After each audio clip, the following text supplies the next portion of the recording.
Next, rounding off. Rounding off is a process of replacing a number with another number that's close in value but has fewer digits according to a specified place value or number of significant figures.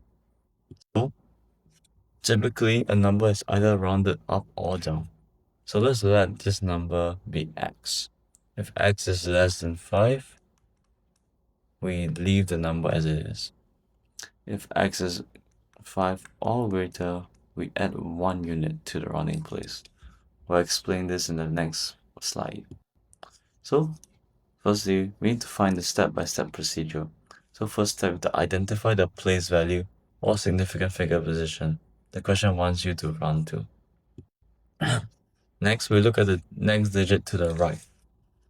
If the number is 0 to 4, we keep the rounding digit the same. And if it is 5 to 9, we increase the rounding digit by 1.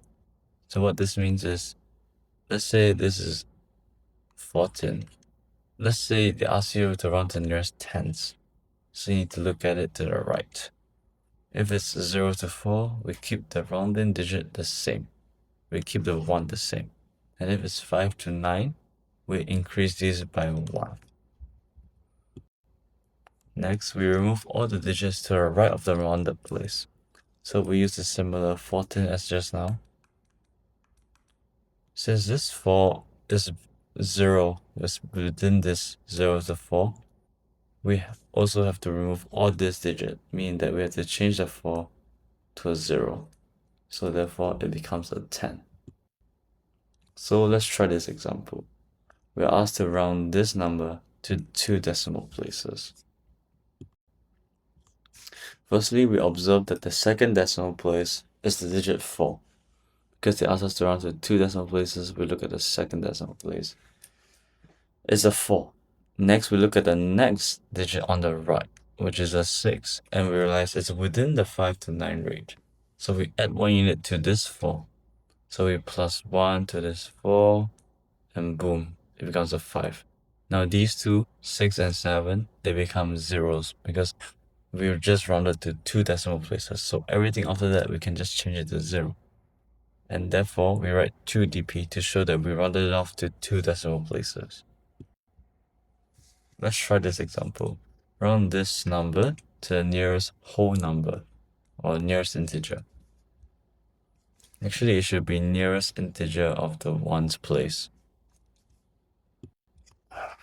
Okay, so firstly, we observe that the next digit after the ones place is the digit 5. So we look here, and then look at the next digit. So 5 is within the 5 to 9 range, so we have to add 1 to the 8.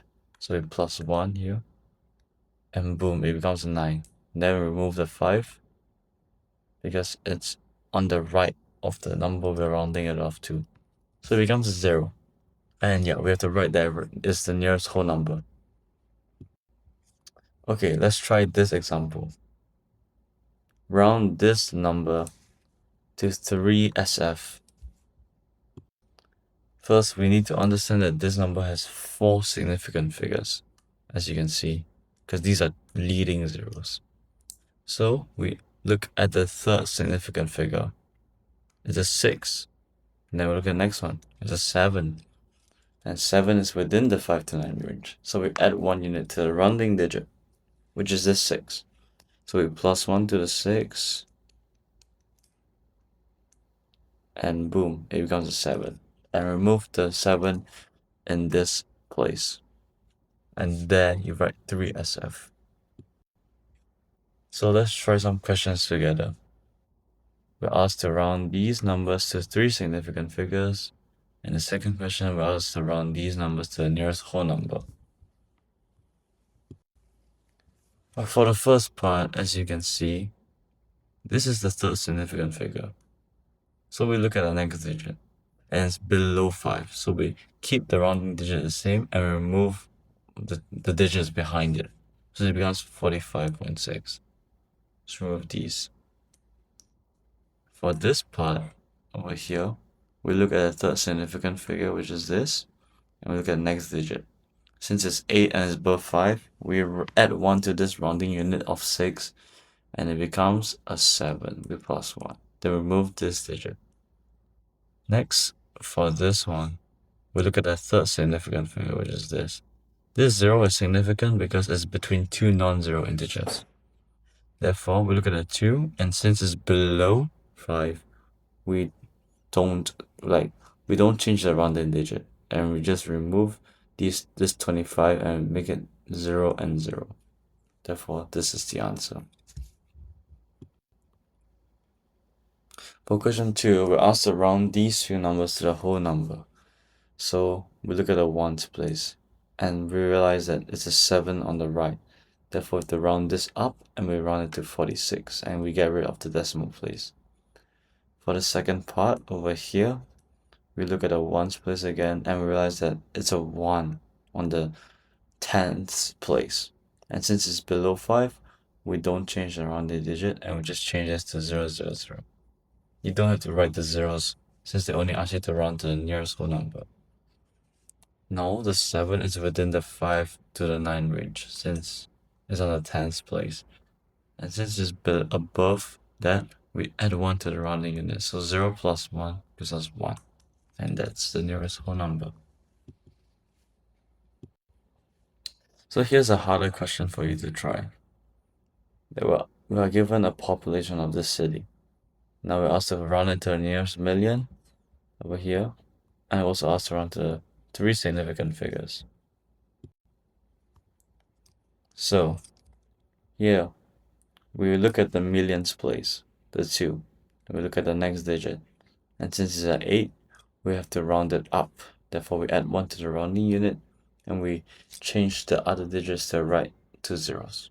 Therefore, it's 3 million. Oh my god. Yeah. Next, we look at B. We look at the first 3 significant figures, which are these. So, I think the arrow is wrong. Okay, the arrow shouldn't be here. It should be here. So, since we look at the third significant figure, then we realize that 9 is greater than 5. Therefore, we add 1 to the rounding unit of 4, and we change it to a 5. And we change these digits to zeros. That's how you get this number. Here's a harder question for you to try too. At a school fundraiser, 3 friends collected the money. As you can see, we've given some numerical values. The teachers asked them to round it to the nearest dollar, and then they find the total of the rounded amounts, then round that total to the nearest $10. Ooh, that's tricky. So here, we are given that, from the previous slide, we round each of them to the nearest dollar. So remember that to round to the nearest dollar, we look at this, ones place, and we look at this. If this is less than 5, we keep this the same, and we remove these two zeros. If this is greater or equal to 5, we plus 1. That's the difference. Now we find the total rounded sum. And we're given this big money. Now we round to the nearest 10. We look at this, and since 2 is smaller than 5, we just round it down, and we don't change the rounding digit. Now remember to add these 2 zeros because it's money and you must have the decimals.